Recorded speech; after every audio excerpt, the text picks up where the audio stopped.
నూతన ప్రధాన కార్యదర్శిగా విజయానందను ప్రభుత్వం నియమించడం హర్షణీయం. రాష్ట్ర పాలనా యంత్రాంగంలో అత్యంత కీలక స్థానంలో బీసీ వ్యక్తిని నియమించి బీసీల పట్ల నిబద్ధతను చాటుకున్నారు ముఖ్యమంత్రి. ఉమ్మడి ఆంధ్రప్రదేశ్లో గాని నవ్యాంధ్రలో గాని ఇప్పటి వరకు బీసీలకు సీఎస్ పోస్టు దక్కలేదు. చంద్రబాబు తొలిసారి బీసీ అధికారికి ఈ అగ్ర పదవిని కల్పించి చరిత్ర సృష్టించారు. ఎంతో కీలకమైన టీడీపీ రాష్ట్ర అధ్యక్ష పదవిని కూడా బీసీ సామాజిక వర్గానికి చెందిన పల్లా శ్రీనివాసరావు యాదవ్ కు అప్పగించారు. బీసీ నేతగా టీడీపీ సీనియర్ నాయకుడిగా పార్టీకి ప్రజలకు ఎంతో సేవ చేసిన చింతకాయల అయ్యన్న పాత్రుడికి శాసనసభ స్పీకర్ పదవిచ్చి గౌరవించారు. బీసీలకు పదవులు ఇవ్వాలన్నా, బీసీలకు పెద్దపీట వేసి వెన్నుదన్నుగా నిలవాలన్నా అది టీడీపీతోనే సాధ్యమని దీంతో తేటతెల్లమైంది. కూటమి ప్రభుత్వం బీసీలకు ఇస్తున్న ప్రాధాన్యతను బట్టి 2025ను బీసీ నామ సంవత్సరంగా పిలుచుకోవచ్చేమో. జగన్ రెడ్డి ఏనాడు బీసీలను గౌరవించిన దాఖలాలు లేవు. బీసీ నేతలను తన ముందు చేతులు కట్టుకొని నిలబెట్టిన చరిత్ర జగన్ రెడ్డిదని ఆ పార్టీలో ఉన్న బీసీ నేతలే అంటున్నారు. గత పాలనలో బీసీలు పేదలపై జరిగిన అరాచకాలు, అకృత్యాలు అన్నీ ఇన్ని కావు. ప్రతి పదవిలో తన సామాజిక వర్గానికి చెందిన అధికారులను నియమించుకొని ఆడిందే ఆట పాడిందే పాటగా జగన్ పరిపాలించాడు. రాష్ట్రంలో రాక్షస మూక పేదలు, బీసీల రక్తాన్ని తాగుతున్న ఉన్నత పదవిలో ఉన్న పోలీసు అధికారులు కిక్కురుమనలేదు. ఆ పాపపు ప్రభుత్వాన్ని కూకటి వేళ్లతో పెకలించిన పేదలు, బీసీలకు న్యాయం చేయడానికి, రాష్ట్రంలో ప్రజాస్వామ్యాన్ని నిలబెట్టడానికి చంద్రబాబు ప్రభుత్వం కీలక నిర్ణయం తీసుకుంది. బీసీలు అణగారిన వర్గాలపై దాడులను అరికట్టడానికి కీలకమైన డీజీపీ పదవిని బీసీ సామాజిక వర్గానికి చెందిన వ్యక్తి ద్వారకా తిరుమలరావుకు అప్పగించారు. టీడీపీ పార్టీ బీసీల పార్టీ.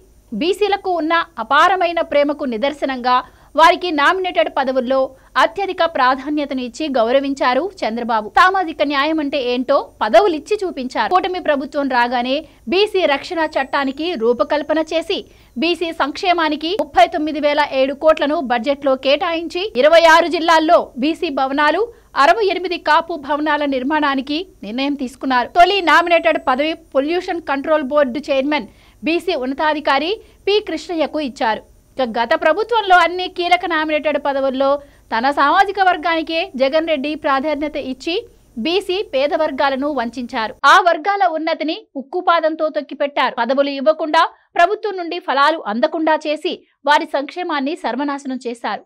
స్థానిక సంస్థల ఎన్నికల్లో బీసీలు దశాబ్దాలుగా అనుభవిస్తున్న 34% రిజర్వేషన్లలో కోత కోసి 16,800 మందికి రాజ్యాంగబద్ధ పదవులను దూరం చేశారు. బీసీల అభ్యున్నతి కోసం ఖర్చు చేయాల్సిన 75,760 కోట్ల సబ్షాన్ నిధులను దారి మళ్లించారు.